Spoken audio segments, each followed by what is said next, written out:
Halo semuanya, balik lagi bareng Noba di sini. Kali ini Noba akan melanjutkan part selanjutnya dari film Donghua yang berjudul Battle Through the Heaven. Noba mengingatkan sekali lagi ya bahwa konten ini full spoiler. Tanpa lama-lama lagi, yuk langsung aja kita masuk ke isi ceritanya.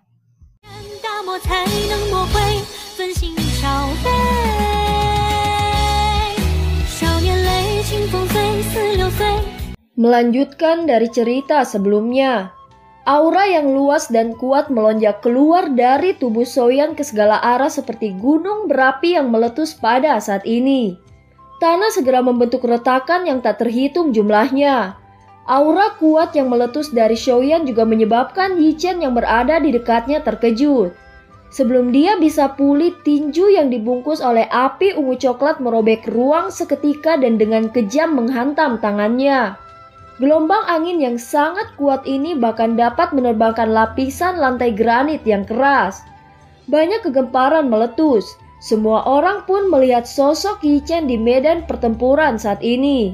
Dia mundur beberapa langkah sebelum menstabilkan tubuhnya. Tuan muda sepertinya ada sesuatu yang tidak beres.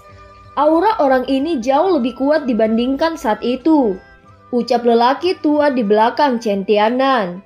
Chen Tianan mengerutkan alisnya ketika dia mendengar ini. Seharusnya tidak ada masalah terlepas dari seberapa kuat bocah itu. Dia hanyalah Daozong bintang 9, ucap Chen Tianan. Orang itu hanya bisa sedikit mengangguk dan berhenti berbicara ketika dia mendengar jawaban Chen Tianan. Setelah merasakan aura Soyan, Yi Chen terkejut dan berkata, 9 bintang Daozong, ucap Yi Chen. Tangan Yi Chen sedikit melengkung setelah menstabilkan tubuhnya. Cahaya darah melonjak menyebabkan rasa sakit yang membakar di tangannya yang secara bertahap melemah. Matanya cukup sinis saat dia menatap Soyan di seberangnya. Namun hatinya sedikit terguncang. Berdasarkan apa yang dia ketahui, kekuatan Soyan seharusnya hanya seperti Daozong bintang 4 atau 5. Mengapa kekuatannya tiba-tiba melonjak pada saat ini? Orang ini harus dibunuh hari ini, kalau tidak dia akan jadi ancaman besar nanti, ucap Yi Chen. Tangan Yi Chen tiba-tiba terkepal. Darah Qi melayang di atasnya sebelum menggumpal menjadi tombak panjang berwarna darah di telapak tangannya.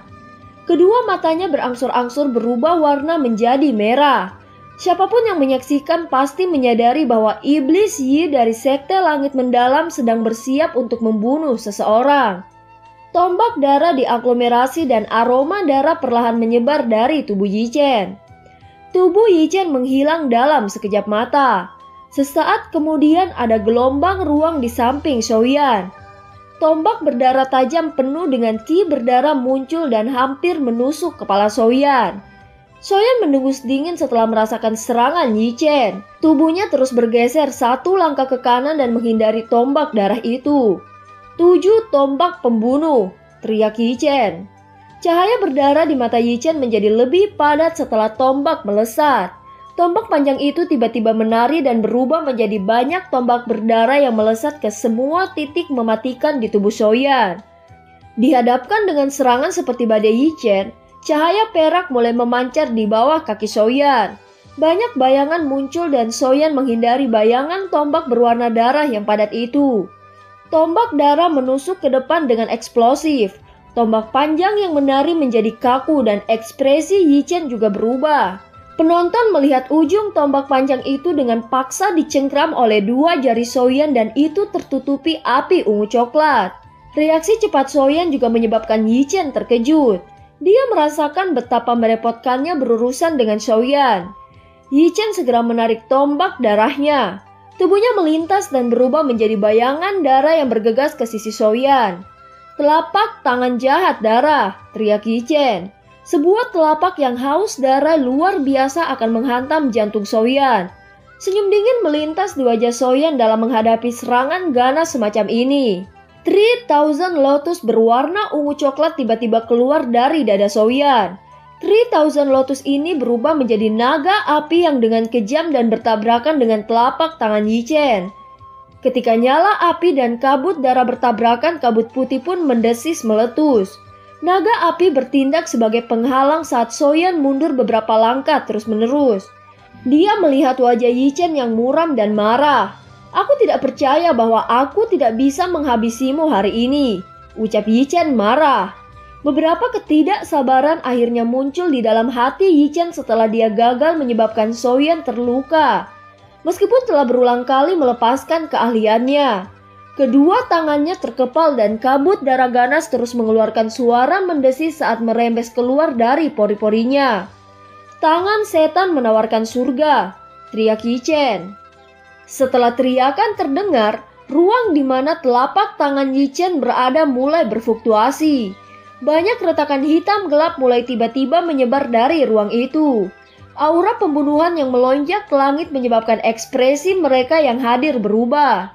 Yichen ini benar-benar menggunakan tangan setan penawaran surga, salah satu keterampilan Dao yang dijaga dari sekte langit yang mendalam.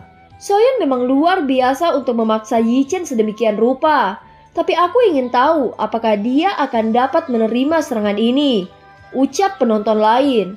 Senyum ganas di wajah Yichen menjadi lebih padat setelah mendengar percakapan pribadi dari kerumunan. Dia sangat percaya diri dengan telapak tangannya ini karena seseorang ahli di puncak kelas Douzong telah mati di bawah serangan ini ketika dia dan ahli ini bertarung saat itu. Tubuh Yichen bergetar dan sekali lagi berubah menjadi bayangan darah. Yichen dengan niat membunuh yang mengerikan bergegas menuju Soyan dengan kecepatan seperti kilat. Soyan tidak mundur ketika dihadapkan dengan serangan luar biasa kuat Yichen. Sebagai gantinya kegembiraan samar melonjak ke wajahnya. Segel tangannya bergerak, mulai berubah dengan kecepatan seperti kilat. "Buka segel gunung," teriak Soyan. Segel cahaya energi muncul di telapak tangan Soyan. Namun segel ini baru saja terbentuk ketika sebuah pikiran melintas di hati Soyan. Tangannya tidak berhenti, sebaliknya itu terus berubah dengan kecepatan yang mempesona. "Segel membalik laut," teriak Soyan. Cahaya energi kecil tapi terang lainnya muncul di telapak tangannya. Setelah itu perlahan bergabung dengan segel gunung dan berkumpul bersama. Soyan menghirup udara dalam-dalam setelah keduanya bergabung. Segel tangannya mulai berubah sekali lagi. "Membalikkan segel tanah," teriak Soyan.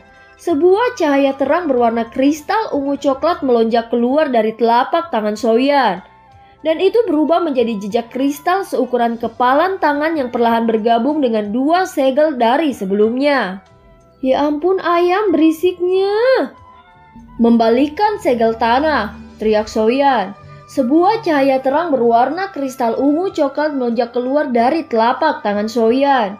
Dan itu berubah menjadi jejak kristal seukuran kepalan tangan yang perlahan bergabung dengan dua segel dari sebelumnya. Dengan penggabungan segel tanah, ruang di depan Soyan segera mulai bergetar hebat. Fragmen spasial kecil mulai jatuh dari ruang sebelum dihancurkan. 3 segel baru saja bergabung ketika bayangan darah tiba dengan niat membunuh yang mengerikan. Telapak tangan yang tertutup kabut merah tua dan kental menguraikan wajah tampan Yichen menyebabkan dia tampak sangat ganas. "Mati!" teriak Yichen. Teriakan ganas baru saja terdengar ketika telapak tangan dari Yichen dengan cepat akan menghantam dada Soyan. Akan tetapi tangan kristal ungu coklat Soyan diam-diam memotong ruang. Dan itu bertabrakan dengan tangan darah Yichen dan banyak orang yang terpanah melihatnya. Ledakan yang mengguncang bumi tiba-tiba bergema pada saat ini. Panggung batu yang berukuran hampir 200 kaki meledak menjadi puing-puing. Gelombang energi melingkar dan dengan cepat menyebar. Itu menyebabkan mereka yang berada di dekat panggung batu terguncang sampai mereka memuntahkan darah. Keributan muncul di alun-alun karena gelombang ini. Banyak mata dengan cepat melihat di arena dan debu menyebar di tempat itu. Setelah itu semua orang melihat sosok terbang keluar dari medan pertempuran dan mendarat keras di tanah.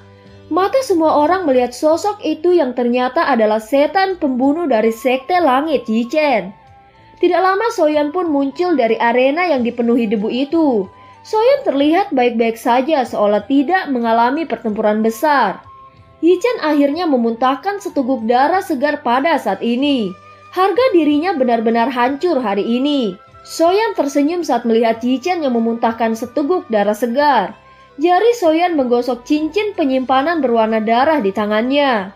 Ini adalah sesuatu yang dia ambil dari jari Yichen ketika mereka bertukar pukulan sebelumnya.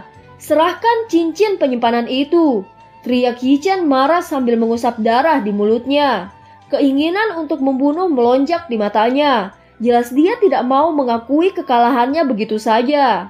Kemarahan juga melonjak ke wajah Chen Tianan. Dia telah meremehkan Soyan. Tidak disangka bahwa setan pembunuh dari Sekte Langit Mendalam akan dikalahkan oleh Soyan.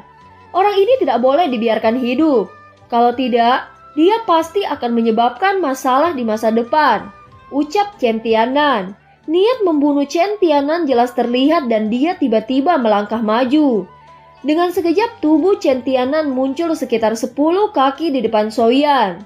Setelah itu tangan besar Chen Tianan menembus ruang kosong setelah teriakan terdengar. Dia hendak meraih kepala Soyan. Ekspresi Qiuling berubah saat dia berdiri di luar panggung batu.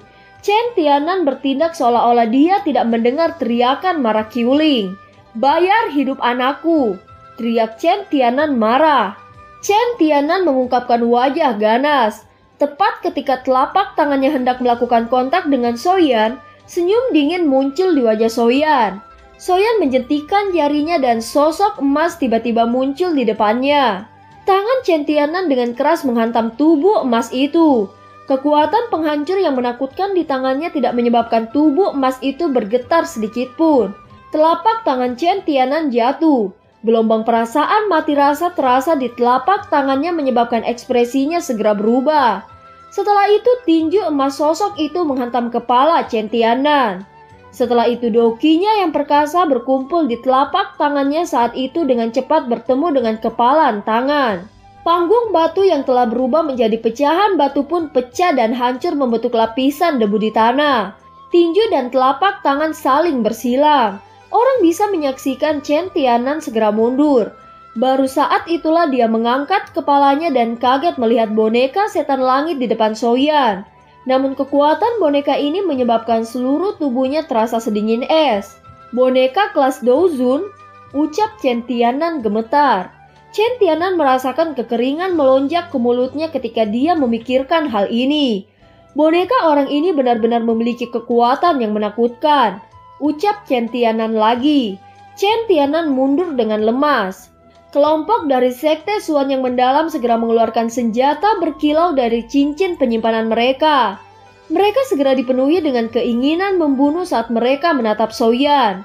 Dari penampilan mereka tampaknya mereka akan maju dan mengubah Soyan menjadi daging cincang begitu Chen Tianan memberi perintah. Namun sebelum mereka bertindak, muncul dua sosok kuat di samping Soyan. "Dua Douzun," ucap kelompok Sekte Xuan terkejut. Orang-orang yang muncul di samping Soyan secara alami adalah dokter peri kecil dan Tian Huozunze. Mereka berdua tidak ikut campur sebelumnya karena mereka sadar bahwa Soyan bisa menghadapi apa yang disebut Iblis Yi. Namun mereka tidak menyangka Chen Tianan tiba-tiba menyerang. Chen Tianan sangat terkejut saat dia melihat dokter peri kecil dan Tian Huozunze muncul. Dia secara alami bisa merasakan kekuatan keduanya. Selain itu, hal yang benar-benar membuatnya takut adalah boneka setan langit yang berdiri di depan Soyan tanpa bergerak. Bocah ini benar-benar misterius. Ada begitu banyak ahli di sampingnya. Bahkan tanpa perlindungan Piltover, orang-orang yang datang hari ini tidak akan bisa melakukan apapun terhadap mereka, ucap Chen Tianan. Setelah menimbang situasi berulang kali, wajahnya menjadi muram. Dia menyadari bahwa orang-orang yang dia bawa kemungkinan besar akan dibunuh oleh pihak lain jika pertempuran benar-benar pecah. 3 elit Douzun bahkan dengan fondasi besar dari Sekte Xuan yang mendalam dia tidak dapat mengalahkannya. Ekspresi Yichen berubah karena adegan ini.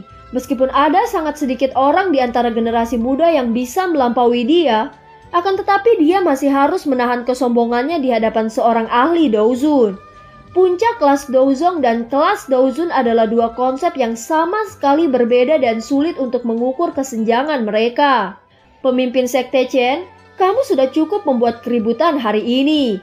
Jika ini terus berlanjut, kemungkinan bahkan 3 kepala asosiasi tidak akan dapat mengabaikan masalah ini, ucap Qiuling. Mungkinkah penatua Qiu berpikir bahwa begitu mudah untuk mengambil barang-barang dari Sekte Langit Mendalamku? ucap Yichen. Bocah, sebaliknya kamu tidak menggunakan bahasa fasih pada orang tua, ucap Chen Tianan tertawa dingin. Namun sebelum dia selesai berbicara, suara sedingin es tiba-tiba bergema di seluruh alun-alun. Pemimpin Sekte Chen, sudah waktunya lelucon ini berakhir hari ini. Jika Anda melanjutkan masalah Anda tidak boleh menyalahkan Pil Tower karena tidak memberi Anda wajah, ucap Xuan Yi. Karena kepala asosiasi Xuan Yi telah melangkah maju, masalah hari ini akan berakhir di sini untuk saat ini. Namun jika saya yang lama menemukan kebenaran, saya pasti tidak akan membiarkan masalah ini begitu saja, ucap Chen Tianan. Dia kemudian mengayunkan lengan bajunya dan mengarahkan kelompoknya untuk pergi dengan putus asa. Dia tidak berharap bahwa seorang kepala raksasa dari Pil Tower secara pribadi melangkah maju karena Soyan. Melihat Chen Tianan mundur, Yichen hanya bisa menggertakkan giginya dengan enggan. Setelah itu dia mengayunkan lengan bajunya dan pergi. Soyan menggelengkan kepalanya saat dia melihat orang-orang ini pergi dengan putus asa. Mengapa kamu menunjukkan dirimu dalam menghadapi hal-hal seperti itu? Qiuling secara alami akan membantu Anda menghindari mereka, ucap Xuan Yi menegur Soyan. Pihak lain bahkan menyiapkan panggung pertempuran dan mengeluarkan tantangan. Bisakah saya mundur? Ucap Soyan menjawab. Aku terlalu malas untuk berdebat denganmu. Karaktermu sama dengan orang tua Yao Chen itu, ucap Xuan Yi menggelengkan kepalanya. Kami telah memperoleh informasi terkait tempat Yao Chen di penjara, ucap Xuan Yi lagi. Sejak Soyan masuk ke aula besar, dia menatap tajam ketiga kepala raksasa. Bahkan nafasnya menjadi sedikit tergesa-gesa karena kegembiraan. Anak kecil, jangan biarkan pikiranmu menjadi kacau. Menyelamatkan Yalo bukanlah masalah sederhana. Jika sesuatu yang salah terjadi di tengah jalan, itu sama saja dengan mengantarkan seekor kambing ke mulut harimau, ucap Xuan Kongzi mengingatkan. Soyan dengan lembut mengangguk setelah mendengar kata-kata Xuan Kongzi. Kemudian Soyan dengan lembut berkata, mengapa informasi mengenai ini bisa dikumpulkan begitu cepat? Ucap Soyan bertanya pada Xuan Kongzi. Itu tidak bisa dianggap cepat. Jika seseorang ingin benar-benar membicarakannya, kami telah mengumpulkan informasi ini hampir selama 1 tahun untuk mendapatkan berita ini. Namun kami baru saja mengkonfirmasinya sekarang, ucap Xuan Kongzi menjawab dengan tersenyum. Di mana Hall of Soul memindahkan guru? Ucap Soyan yang bertanya kembali. Mata Soyan tidak berkedip saat dia menatap Xuan Kongzi. Xuan Kongzi tersenyum. Dia mengeluarkan gulungan peta dari cincin penyimpanannya sebelum menyebarkannya di atas meja. Jarinya menunjuk ke bagian barat laut dataran tengah dan berkata, ada cukup banyak aula cabang rahasia di dalam dataran tengah Hall of Soul. Orang biasa tidak akan dapat menemukannya.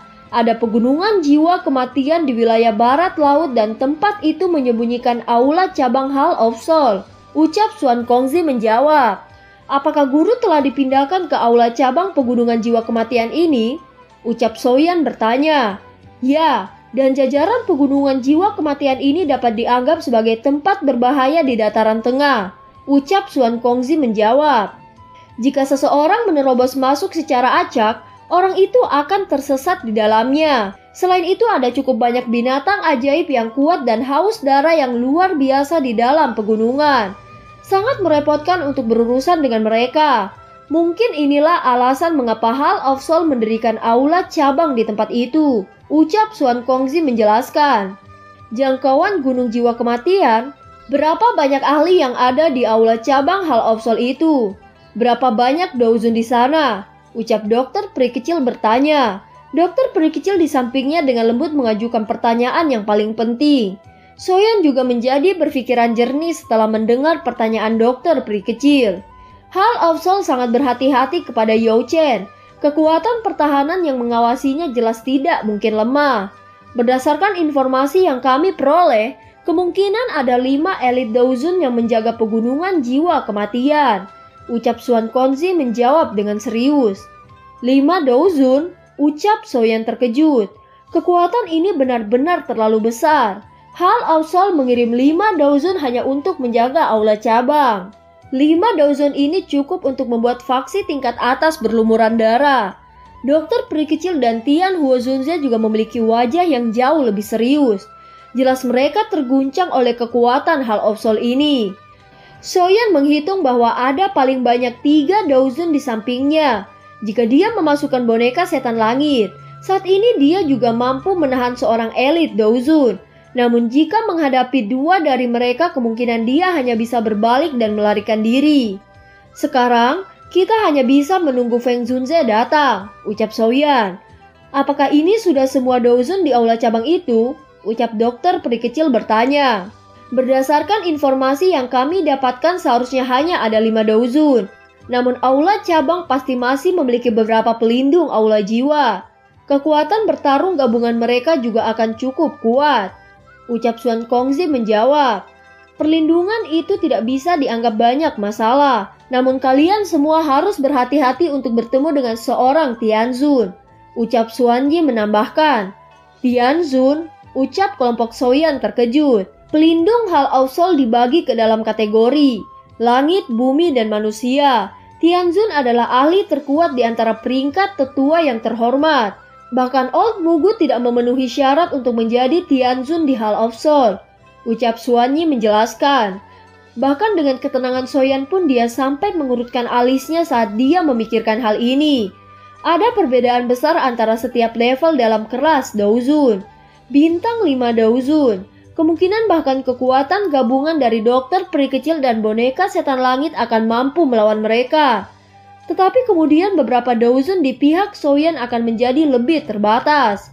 Hall of Soul ini memang menakutkan, ucap Soyan. Soyan menghembuskan nafas dalam-dalam. Bahkan di seluruh benua hampir tidak ada orang yang bisa melawan kekuatan mengerikan seperti itu. Kecuali faksi-faksi yang berasal sejak zaman kuno seperti klan Gu. Tidak ada yang perlu dikhawatirkan. Tianzun memiliki posisi yang sangat tinggi di dalam Hall of Soul. Mereka biasanya tidak akan mudah mengungkapkan diri. 5 Daozun menjaga Youchen ini sudah menjadi standar yang sangat tinggi. Jika Tianzun lain ditambahkan, itu akan menyebabkan seorang merasa tidak percaya. Ucap Xuan Kongzi. Soyan sedikit mengangguk. Pada saat ini dia hanya bisa berpikir dengan cara ini. Karena status orang-orang ini sangat tinggi, tidak mungkin bagi mereka untuk tinggal di aula cabang tanpa alasan. Bagaimanapun seorang ahli harus memiliki wibawa seorang ahli. Ini informasi yang kami peroleh.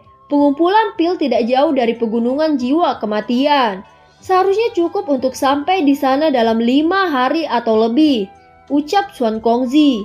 Setelah itu dia mengeluarkan gulungan kulit kambing dan menyerahkannya kepada Soyan.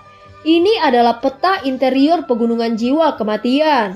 Aula cabang Hall of Soul terletak di tengah pegunungan, ucap Xuan Kongzi lagi. Soyan menerima peta dan membukanya. Setelah itu dia dengan hati-hati mempelajari peta. Peta itu sangat detail meskipun kabut dingin di dalam pegunungan sangat padat. Mengandalkan peta yang tepat untuk berhasil memasuki jangkauan tidak akan terlalu sulit. Terima kasih banyak, Xuan Tua, ucap Soyan. Soyan menyimpan peta di cincin penyimpanannya, menangkupkan kedua tangannya dan berterima kasih kepada Xuan Kongzi.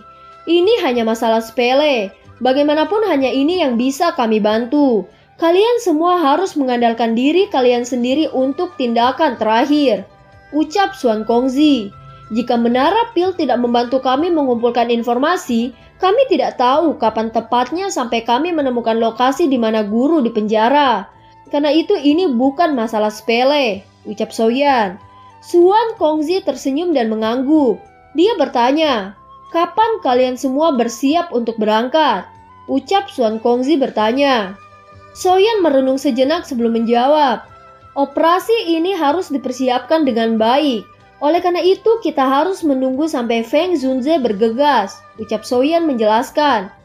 Hahaha, orang tua itu ya, ucap Xuan Kongzi. Orang tua itu memiliki hubungan yang sangat baik dengan Youchen. Menemukan dia memang akan sangat membantu. Apalagi dia sangat berpengalaman. Dengan dia mengikuti kalian semua, kami pasti akan merasa lebih tenang, ucap Xuan Kongzi lagi. Soyan tersenyum dan mengangguk. Feng Zunze dapat dianggap sebagai ahli terkenal di seluruh wilayah dataran tengah. Dia sering berhubungan dengan Hall of Soul selama bertahun-tahun mencari jejak Youchen. Dengan dia bergabung dengan operasi ini, mereka akan dapat memahami sedikit lebih banyak tentang Hall of Soul. Dia juga akan meningkatkan kepercayaan diri mereka untuk akhirnya menyelamatkan Youchen. Meskipun ini masalahnya, mari kita tunggu kabar dari orang tua itu. Dengan kecepatannya, seharusnya dia bisa mencapai pengumpulan pil dalam waktu setengah bulan. Xuan Kongzi membelai janggutnya dan tertawa. Selama setengah bulan ini dia perlu mencoba yang terbaik untuk meningkatkan kekuatan kelompok mereka. Sudah waktunya untuk memperbaiki pil hijau jamur untuk Tian Zunze. Jika kekuatan orang-orang di sisinya sedikit lebih kuat, peluang mereka untuk berhasil juga akan meningkat. Perjalanan ini akan menjadi operasi paling berbahaya yang pernah dilakukan Soyan. Karena itu dia harus melakukan yang terbaik. Dia tidak boleh membiarkan alasan sekecil apapun menyebabkan kesalahan terjadi selama operasi ini. Setelah mengobrol sedikit dengan Xuan Kongzi dan yang lainnya, Soyan tidak tinggal lebih lama lagi karena saat ini mereka terdesak waktu. Xuan Kongzi dan dua lainnya saling bertukar pandang setelah melihat punggung kelompok Soyan pergi. Semoga perjalanan mereka ini lancar. Sudah bertahun-tahun tidak menyaksikan seseorang akan merebut seseorang dari tangan Hall of Soul. Aku ingin tahu apakah mereka akan berhasil kali ini, ucap gumam Xuan Kongzi. Soyan duduk bersila di tempat tidur di dalam kamarnya. Jarinya menggosok cincin penyimpanan berwarna merah darah di tangannya. Itu adalah cincin yang dia ambil dengan paksa dari tangan Yichen. Jejak spiritual telah ditempatkan di atasnya ya, ucap Soyan. Soyan mengerutkan alisnya saat kekuatan spiritualnya ditolak. Kekuatan Yichen ini cukup besar, namun jika mereka membandingkan dalam hal kekuatan spiritual, kemungkinan bahkan 10 Yichen tidak akan dapat melampaui Soyan. Jari Soyan dengan lembut mengusap cincin penyimpanan berwarna merah darah. Suara retakan kecil terdengar saat jejak spiritual di dalam cincin penyimpanan dihilangkan dengan paksa oleh Soyan. Setelah dengan mudah menghapus jejak spiritual pada cincin penyimpanan, kekuatan spiritual Soyan akhirnya memasukinya tanpa hambatan. Dia mencari sebentar dan gulungan berwarna merah darah pun muncul di tangannya dengan cepat. Keterampilan jahat darah, ucap Soyan. Soyan memfokuskan pandangannya ke gulungan itu. Gelombang aroma berdarah yang pekat segera mengalir keluar darinya. Dia sekilas melirik metode Qi ini di dalam gulungan. Sesaat kemudian dia dengan lembut berkata, "Ini memang berdarah. Metode Qi semacam ini adalah kejahatan dan juga terlalu kejam. Menelan daging dan darah orang lain untuk menyerap doki pihak lain. Taktik semacam ini benar-benar kejam," ucap Soyan. Ini menjelaskan bagaimana Yichen berhasil mencapai puncak kelas Douzong ketika dia baru berusia sekitar 30 tahun. Meskipun ada alasan lain seperti bakatnya yang luar biasa, sebagian besar karena proses yang tidak biasa dari keterampilan jahat darah ini. Sekte langit yang mendalam, sekte yang sangat jahat, ucap Soyan. Tetapi dia tidak menemukan hal lain yang bisa menarik minatnya. Tepat ketika Soyan berencana untuk menyerah, ada gulungan abu-abu yang mencolok. Soyan samar-samar bisa merasakan niat membunuh yang samar merembes keluar dari gulungan itu. Soyan mengepalkan tangannya, sebuah gulungan berwarna abu-abu muncul di dalamnya. "Tangan setan persembahan surga," ucap Soyan. Soyan menyipitkan matanya. Aura pembunuhan semacam ini adalah sesuatu yang dia kenal. Setelah mengingat keakraban ini, dia akhirnya menemukan bahwa seperti itu adalah keterampilan Dou yang kuat yang digunakan Yichen menjelang akhir pertandingan mereka. Itu berisi aura pembunuh yang sepertinya merebut pikiran orang lain. Tangan iblis persembahan surga ini membutuhkan keinginan tanpa ragu untuk membunuh. Keinginan membunuh seperti itu lahir dari pikiran seseorang. Itu bukan sesuatu yang bisa dilengkapi dengan mengandalkan ki darah. Berdasarkan ini dapat dianggap sebagai salah satu keterampilan pamungkas dari sekte langit yang mendalam. Kekuatannya jelas melampaui apa yang ditunjukkan Yichen. Orang itu terlalu sombong. Hal ini menyebabkan dia tidak dapat memahami arti sebenarnya dari tangan iblis persembahan surga. Soyan dengan hati-hati mempelajari gulungan ini sebelum menghembuskan nafas dalam-dalam. Senyum di wajahnya menjadi lebih padat. Tidak disangka Yichen akan memberikan harta karun seperti itu kali ini. Jika Soyan bisa mempelajari tangan iblis penawaran surga ini, kekuatan bertarungnya pasti akan meningkat. Dia juga akan memiliki teknik bertarung tambahan saat bertarung dengan orang lain di masa depan. Selain itu, mereka akan segera memulai operasi mereka untuk menyelamatkan You Chen. Karena harus menunggu kedatangan Feng Zunze, rombongan Soyan masih sempat bersiap. Oleh karena itu, Soyan sekali lagi memilih untuk melakukan retret setelah memperoleh informasi dari 3 kepala besar. Selama retret ini, Soyan tidak hanya membantu Tian Huo Zunze memperbaiki pil hijau jamur sebelum Feng Zunze tiba, tetapi dia juga perlu mencari waktu untuk membiasakan dan berlatih tangan iblis persembahan surga. Terlepas dari apakah ini tidak penting atau penting, akan lebih baik mempersiapkan lebih banyak hal untuk menyelamatkan You Chen. Dokter peri kecil dan yang lainnya tidak berdaya menghadapi retret Soyan yang agak gila. Setelah mengikuti Soyan selama bertahun-tahun, dia menyadari betapa banyak upaya yang dilakukan Soyan untuk menyelamatkan gurunya. Mereka memahami pentingnya operasi ini bagi Soyan. Oleh karena itu, mereka mencoba meningkatkan kekuatan mereka untuk meningkatkan kemungkinan keberhasilan mereka. Pelatihan gila dari orang-orang ini menyebabkan Suan Kongzi dan yang lainnya merasa agak sedikit tidak berdaya. Namun mereka bisa berempati dengan mereka. Oleh karena itu, Suan Kongzi mengeluarkan perintah untuk tidak mengganggu kelompok Soyan. Selain itu, mereka bahkan telah mengirim beberapa pelayan wanita ke sana. Jika Soyan kekurangan sesuatu selama penyempurnaan pilnya, Pil Tower akan dengan cepat mengirimkan kepadanya. Selama setengah bulan ini, Pil Tower dihadapkan pada keributan. Keributan ini disebabkan oleh awan petir yang tiba-tiba muncul di langit di atas Pil Tower. Selain itu, ada 2 warna samar di awan petir itu. Dan ternyata awan petir yang begitu mengejutkan adalah pil petir 2 warna. Ketika mereka merasa terkejut dengan awan petir yang di langit, cahaya keemasan tiba-tiba dipancarkan dari Pil Tower. Mereka semua mengerti bahwa yang sedang memperbaiki pil obat tingkat 8 ini adalah juara dari pengumpulan pil ini, Soyan. Kekaguman memenuhi cukup banyak alkemis ketika mereka mengetahui siapa yang menyempurnakan pil ini. Pil obat tingkat 8 terlalu jauh untuk mereka jangkau. Tian Huo Zunze yang telah menjaga kamar Soyan di luar, Soyan akhirnya keluar dan melemparkan pil obat bulat berwarna hijau tua dengan aura spiritual yang kuat. Tanpa mengatakan sesuatu yang tidak perlu, dia mengambil pil obat dan memasuki ruangan lain. Selama retret ini, dia tidak hanya berhasil menyempurnakan pil hijau jamur. Soyan akhirnya beristirahat setelah meninggalkan retretnya dan telah menyiapkan semua yang dia butuhkan. Dia dengan tenang memulihkan kondisinya sampai kembali ke puncaknya. Satu-satunya hal yang perlu dia lakukan adalah menunggu Feng Zunze tiba. Setelah itu mereka akan pergi dan menyelamatkan Yalao. Soyan menunggu tidak berlangsung lama. Pada hari kelima setelah dia meninggalkan retretnya, dan dia merasakan aura yang familiar dan kuat muncul. Feng Zunze telah tiba. Dan film pun berakhir. Terima kasih udah dengerin Nobah sampai akhir ya. Sampai jumpa.